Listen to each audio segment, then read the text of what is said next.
उसे वो घायल कर देती। अरे कोई तो बचाओ, मर गया रे। एक रात हरिया अपने खेत से अपने घर लौट रहा था कि तभी अचानक उसके सामने चुड़ैल आ जाती है। अरे बाप रे, ये चुड़ैल कहाँ से आ गई? आज तो मैं गया काम से।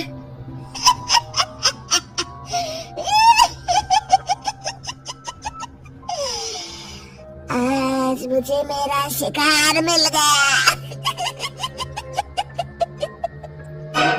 अरे चुड़ैल दीदी, मुझे छोड़ दो। जैसे ही चुड़ैल हरिया की तरफ बढ़ती है, हरिया वहाँ से भाग जाता है और अपने घर के दरवाजे पे पहुँचता है। अरे भगवान, जल्दी से दरवाजा खोलो, मेरे पीछे चुड़ैल पड़ी है।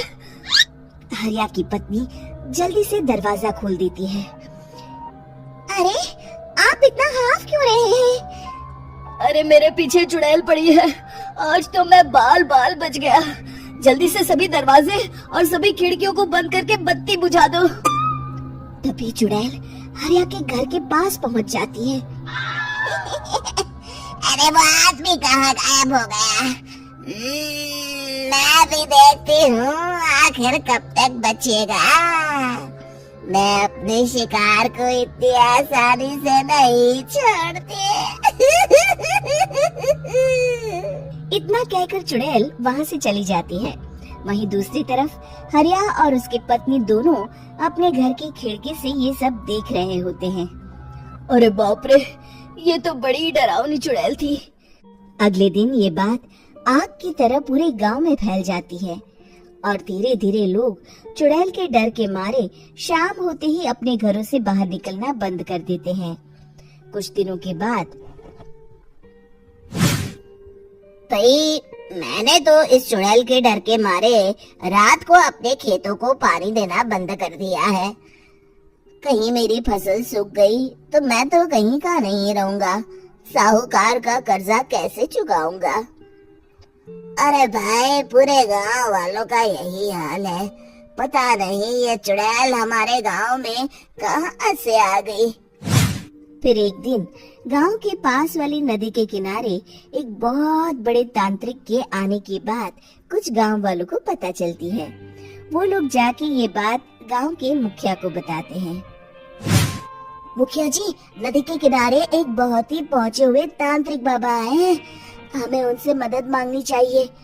मैंने सुना है वो बड़े बड़े भूतों और चुड़ैलों को अपने वश में कर लेते हैं। मुखिया जी सभी गांव वालों को लेकर उस तांत्रिक के पास पहुंच जाते हैं। ओम फट स्वाहा, ओम फट स्वाहा। तभी तांत्रिक अपनी बंद आंखों को खोलकर कहता है, क्या बात है, तुम सब लोग यहाँ क्यों आए हो?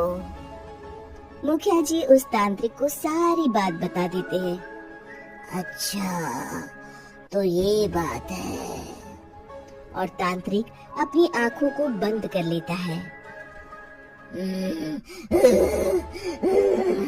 मैं देख रहा हूँ तुम्हारे पूर्वजों ने बहुत पाप किए थे, जिससे ये गांव अब श्रापित हो चुका है।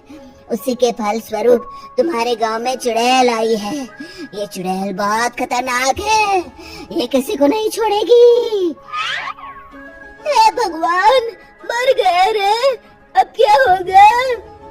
तभी गांव के मुखिया जी कहते हैं, बाबा, इस चुड़ैल से हम सबको बचा लीजिए, कोई तो उपाय होगा।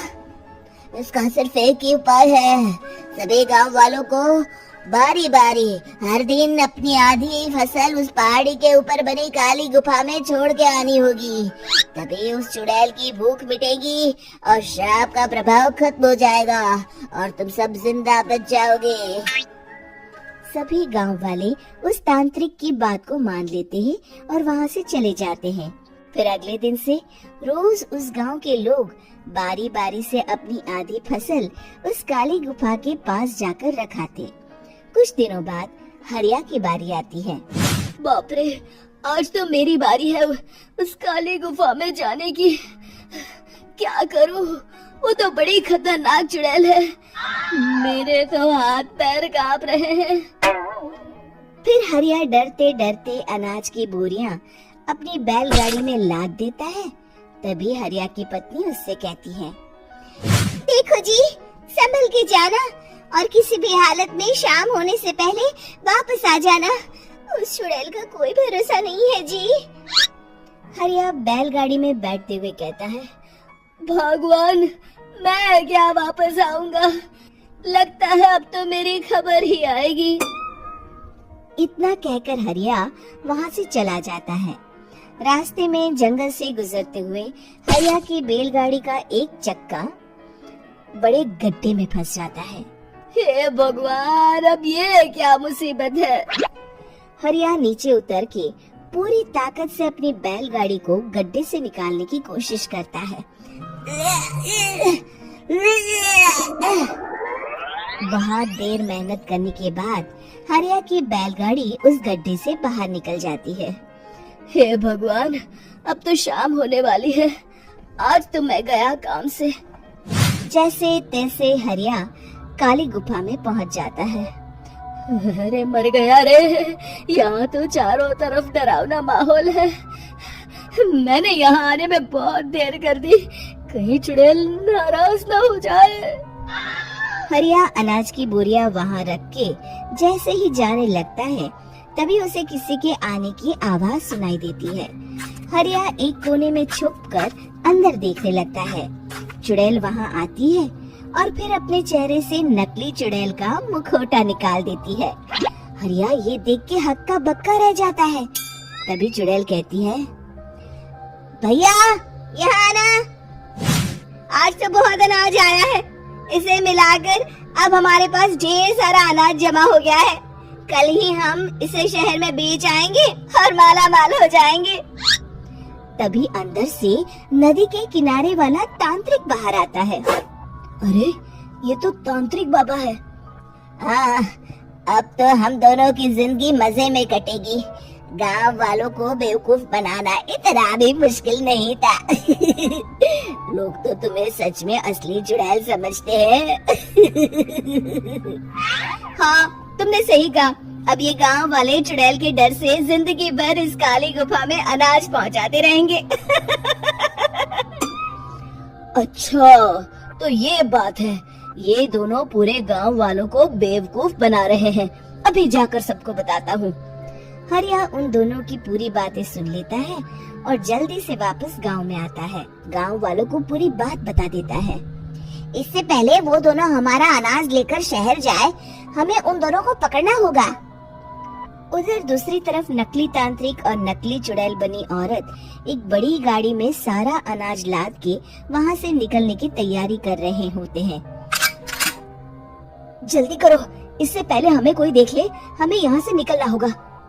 और तभी वो दोनों देखते हैं कि सामने से सभी गांव वाले अपने अपने हाथों में मशाल लेके आ रहे हैं। दोनों बुरी तरह डर जाते हैं। रुक जाओ, तुम दोनों का भांडा फूट चुका है। अरे मर गए रे,